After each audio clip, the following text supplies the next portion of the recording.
That's the foundation to that certainty. Well, faith, when you come right down to it, is simply trust. Our one definition of faith is just informed trust. You know, we're informed by the Bible that God said he would do this. We're informed by the Bible that Jesus came to earth and he gave his life on the cross. And we're informed that God has invited us into this wonderful relationship with his son. He tells us all these things. We're informed. But the information isn't enough for faith. There has to be a trust. The information, the truth that's here has to meet with the trust that's in our lives. You know, so when those two things come together, the information that's here and the trust that's in my heart, then I have genuine faith. I know some people who have an uninformed trust in the wrong things. I know some people who try to trust without information. It doesn't work. And they end up trusting in anything that comes along.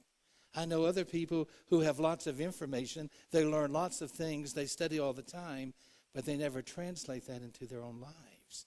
Very informed, very intelligent, but they don't trust anybody. You see, faith is informed trust. Thomas had to learn that to remove his doubts. There's a second major reason why he struggled with doubt. It's a major reason why you and I struggle with doubt in our lives as Christians. When you doubt, you can almost always look and see this is one of the causes. And this is withdrawal from fellowship. That night in the upper room when all the disciples were there sharing with each other, Jesus came. Who wasn't there? Thomas. He lived in misery for a week just because he missed church that night. Just because he missed the fellowship that night with the other believers. You know, if he had just been there, if he had just been around the believers, he would have had the faith that he needed.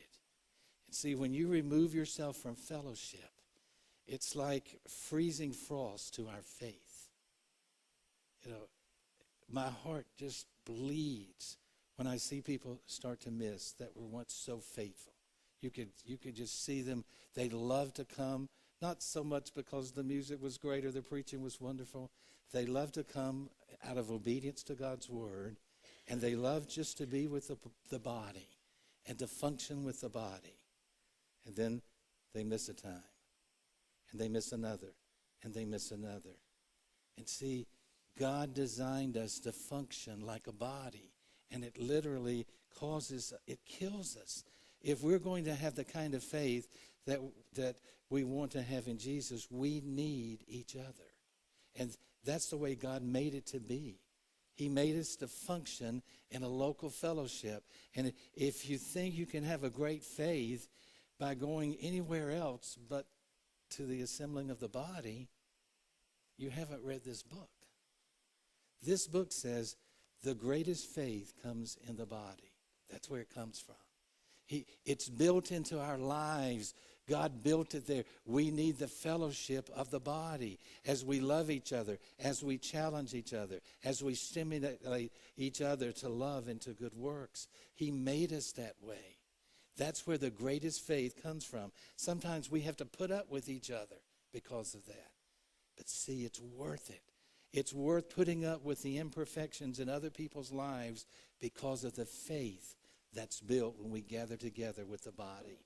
So anytime I pull myself away from the body, I start to lose faith. And the interesting thing is, what is often the first thing that we do when we begin to feel doubt is that we pull ourselves away. Well, I'm just a little disappointed. I'm disappointed in God. He didn't come through like I thought he should come through. And so it's easy to find excuses and sometimes even reasons to miss assembling with the body. We don't want to talk about it. We don't want to admit it. But we start to withdraw and back off. But the first thing we need when we start to feel doubts is to get that fellowship and to tell somebody, to share with somebody. And Thomas teaches us, if we're going to have a great faith in the midst of a world where we have real doubts, we've got to learn to tell other people. We can't just keep it inside. And it's just so important. He teaches us, when in doubt, tell somebody. The smartest thing he did when the disciples came and said, we want you to have faith, Thomas. He was at least honest enough to say, listen, I'm struggling with this. I've got to see. I've got to touch it. I've got to feel it. Just saying that enabled him to be met by Jesus a week later. So you've got to remove those doubts. If you're struggling with doubt, the second key is you've got to redirect your will. And this is very important key to dealing with doubt in your life as a believer. We all have doubts in our lives. There's several different kinds of doubt that will come into your life. One kind of doubt is what I like to call a sudden kind of doubt. You're driving along the road and all of a sudden this thought jumps into your mind that says, none of those things about Jesus are real. Or nobody's really going to heaven. That's just something for weak-minded people. Nobody's really going to go to heaven. What if this is all a lie? All this church-going stuff. You ever had those kind of thoughts? Where do those thoughts come from? They come from Satan, the evil one. And they're just going to pop into your mind. It's a fiery dart he shoots at your mind. And you just throw them out like you throw out the trash as quickly as they come. Don't worry about those. But there are other doubts that come into our lives because of circumstances. Our circumstances don't exactly happen the way we think they should, or because of relationships. We're disappointed in relationships, or because of disappointments that come into our life.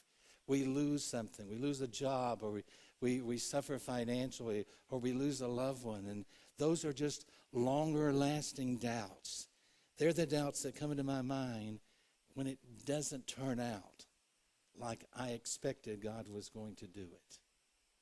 When that happens, I have to figure out, how am I going to deal with this doubt? Because we're tortured with it. How am I going to put faith in God again? And I trusted him, and he didn't do it the way that I thought he was going to do it. The way to do that is we have to redirect our will. There are two very important statements in this passage about faith. One comes from Thomas and one comes from Jesus. Thomas says, when the disciples came to him and said, we want you to have faith, Thomas. Let us tell you what we saw. We want you to believe. We saw him. Look at what Thomas said. I will not believe. In other words, he was saying, I'm choosing not to believe. He's telling us right there, it's a choice. Belief is a matter of your will. And Jesus amplifies this when he comes a week later. Notice in verse 26. In that 26th verse, and after 8 days, again his disciples were within, and Thomas was with them then. Then came Jesus, the doors being shut. He came through and stood in the midst and said, peace be unto you. Verse 27, then saith he to Thomas, Thomas, reach hither thy finger and behold my hands. Reach hither thy hand and thrust it into my side. And be not faithless, but believing. Said Thomas, see my hands? Reach out your hand. Just put it into my hand. Touch my side where they thrust it with the spear. Stop doubting, Thomas, and believe. It's a matter of your will. It's a matter of a choice that I make in my life. When Thomas said, I will not believe, he used in the Greek language a double negative. He's saying, I positively will not believe. At least he was being honest in saying, the reason I won't believe is because I have decided I'm not going to believe. I'm choosing not to believe. Now, there's a question a lot of people have about faith. Is faith a head decision or a heart decision? Is it a decision I make with my intellect or my mind? Or is it a decision I make with my feelings or my heart? Is it a logical thing or a feeling thing? And the answer is it's neither. It's neither an intellectual decision or a feeling-based or emotion-based decision. Faith is a matter of my will. And that's an entirely different thing. Do you ever feel something that you decided not to do? Well, of course I do. That's a matter of the will. I feel it, and I say, I'm not going to do that. You ever think something you decided not to do? Although everything logical tells us don't do this, you do it anyway? Has that ever happened to you? Well, sure.